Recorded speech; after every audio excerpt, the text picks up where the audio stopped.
What's up everybody, welcome back to another video, and in today's video I'm very excited because we're going to be talking all about the major modes. So you've probably seen an influx of mode videos on the internet lately, specifically YouTube, and namely two that came out this week at the time of this recording. Charles Cornell did a video on modes, and Guy Mitchellmore from ThinkSpace, he did a video on the modes as well. So I thought I'd chime in a little bit, and plus I've been getting a few questions from you guys on modes, so I thought I'd contribute a little bit and talk about the modes as well. So I've set up a PowerPoint presentation here just to go along with the video, and hopefully this will give you kind of a visual sense of what the modes are and how they work. So without further ado, let's just get into it here. So a little bit of an overview on the modes. The modes are basically subsets of the major scale. I mean, we're all familiar with the major scale, like C to C, and we know that it's built in a series of steps, right? Like whole, whole, half, whole, whole, whole, half, and that's the formula for the major scale. But the way we use the modes is really to add new colors to our music, because we're going to talk about this in a little bit. But basically, the way the modes are laid out and the step sequences, like the formulas for those modes, they result in several altered notes like sharp this or flat this, and this really affects just the tonal quality of the music. So I just wrote here in the second point to think of them as major scales with altered notes, and we're going to get into that in just a little bit. And here you can see that we have 7 modes, one for each starting note of the scale. So you can have basically there's 7 types of modes. We'll get into the names in a little bit, but basically there is one mode for each note of the scale. So C, D, E, F, G, A, and B, or A, B, C, D, E, F, G, right? And then we use them for emotional effect, just to change up the mood a little bit, and it basically affects just the quality and the emotional effect and everything, which is really cool. Okay, so let's talk about the modes themselves. Here are the 7 modes. We have Ionian, Dorian, Phrygian, Lydian, Mixolydian, Aeolian, and Locrian. So let me quickly talk about it in the way that a lot of classical textbooks talk about modes. Basically, the way they teach us to remember the modes is through a mnemonic. I don't play Lydian music after lunch. I don't play Lydian music after lunch. So basically we're just going from top down to bottom, Ionian all the way down to Locrian, and that's the way you can remember the order of the modes. So Ionian being like basically the major scale, that's basically the very first mode that we have, and it's called Ionian, okay? And then if we take a look at the 6th mode, Aeolian, that one's actually the minor, natural minor scale. So essentially it's the major scale but with altered notes. So in the middle column we see here a bunch of these red numbers, and those are the alterations from the major scale. But going back to the way the classical textbooks teach us modes, they teach us to think about it in a way where you think about the mode itself. So let's say someone said, okay, Christopher, what is C Phrygian? Okay, like if I said what's C major, then you know exactly what scale that is on the piano or your instrument, right? But if I said something like what mode is C Phrygian, what notes belong in C Phrygian, then the typical way to do that in the classical textbook would be to identify which mode we're talking about. So in this case, Phrygian we know is the 3rd mode, right? So we would say, okay, if Phrygian is the 3rd mode, then we have to think of C as being the 3rd note of whatever major scale we're talking about. So if C is the 3rd note, then what would be the tonic or the 1st note of the scale? So now we backtrack. We say C Phrygian, so C is the 3rd note because Phrygian is the 3rd mode. So C, we go back a whole step, which is B flat.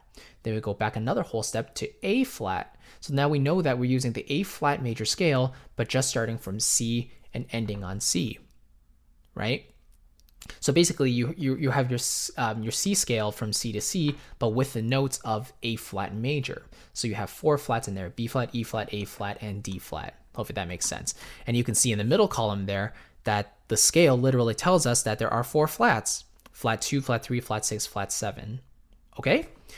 Let's do another example. Let's say we were given F Mixolydian. So someone said, oh, show me what F Mixolydian is. Then the classical textbooks would say, all right, Mixolydian is mode number 5, which means F is note number 5. So if it's F Mixolydian, what is the 1st note of the scale, or the tonic? So we say, okay, F is the dominant or the fifth note of the scale. We count backwards and we know B flat is the first note of the scale if F is the fifth note of the scale. And again, we're just talking about the major scale here. There's also things like minor modes and all that, but we're not going to cover that here, and that's way more complicated.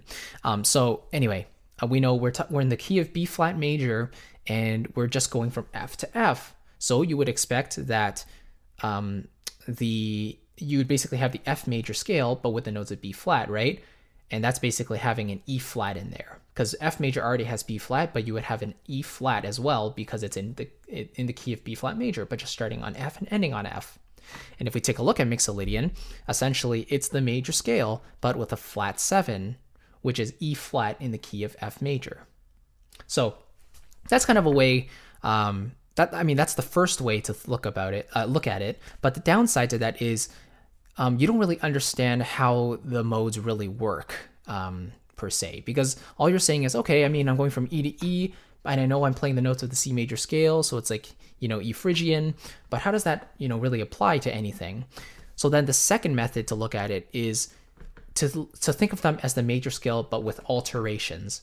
And in this second column, in the middle column right here, is exactly the way I'd like to think about it in terms of these alterations. So if you just look at the first column, we're looking at the major scale, and that's totally fine. There's no alterations. It's just C, D, E, F, G, A, B, C, or Do, Re, Mi, Fa, Sol, La, Ti, Do, right? However, the second mode, the Dorian, tells us that there is a flat 3 and a flat 7. So that means it would be C, D, E flat, because the third E is now flatted. So C, D, E flat, F, G, A, B flat, and then C, right? So you have a B flat and an E flat. And if you think about it, that's really B flat major, because B flat major has 2 flats. So basically you're going from C to C, but within the scale of B flat major, which is kind of interesting.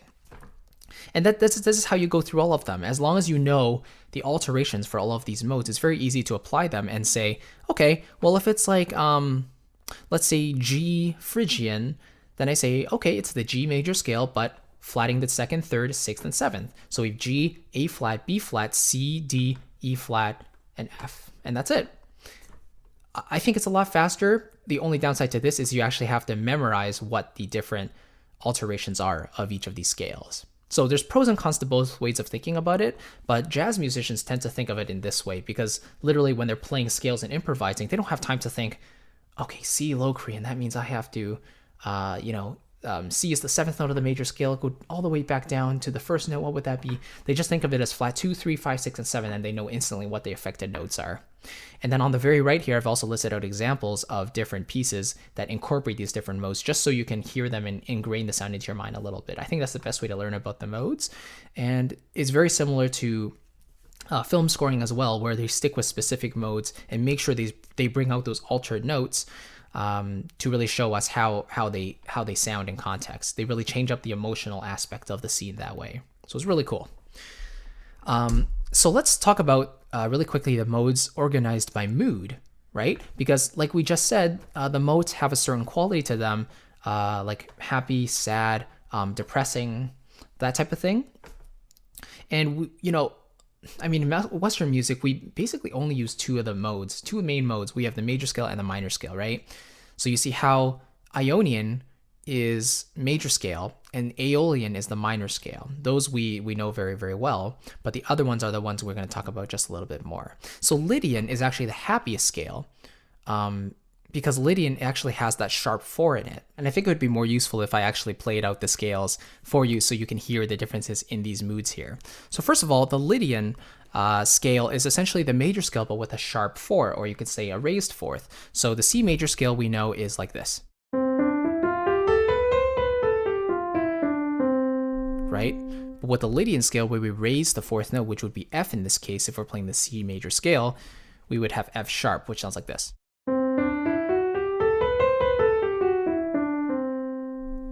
And what this actually allows you to do is to play chords that have that raised fourth in it, like D major, or even like F sharp major. That could be really cool too, even though C major doesn't have A sharp and C sharp. Having that F sharp in there opens up a lot of possibilities. But just to say like C major and D major, listen to this.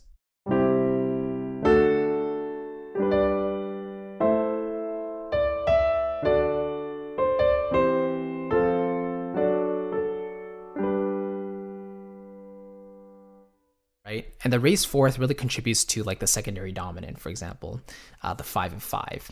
Anyway, so that's really nice. It adds a completely new color to it, that sharp 4. And this applies to every scale, of course, like doesn't matter what note you're starting on. Ionian we know as the typical major scale. That's what we're very familiar with. Let's take a look at Mixolydian. And this one is a little more edgy. It's still a happy sound, but it is a little more colorful, a little more darker than the Ionian major scale. So have a listen to this. This is lowering the 7th.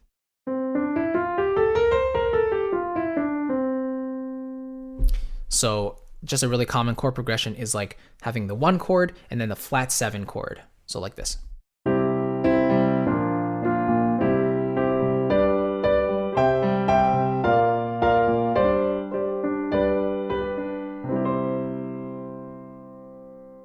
Right? And you can hear instantly how that flat 7 darkens the sound just a little bit. Really cool.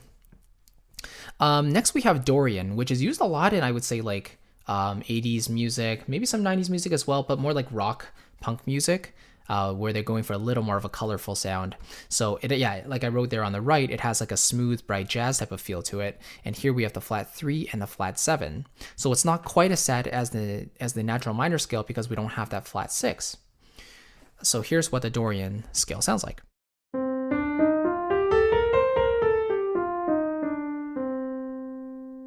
Okay. That's a very, very beautiful scale. Then we have the natural minor scale, which we know sounds like this.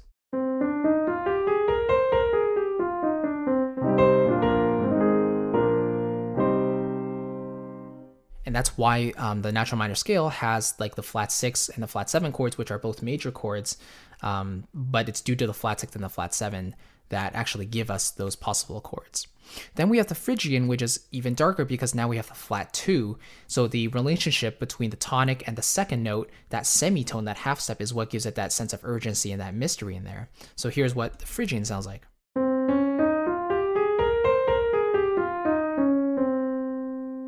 You know?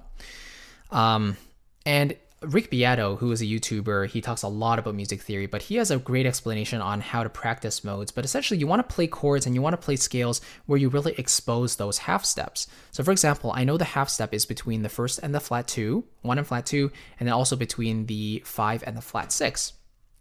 So if I play chords like a C minor 6 chord, and then make sure I also have the D flat in there as well, kind of like this.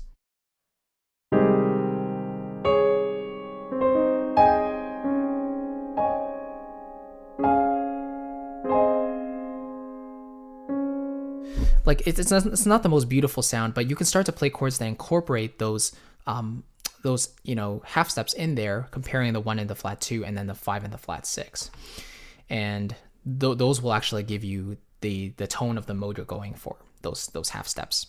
And then finally we have Locrian, which is like flat 2, flat 3, flat 5, flat 6, and flat 7, which sounds like this.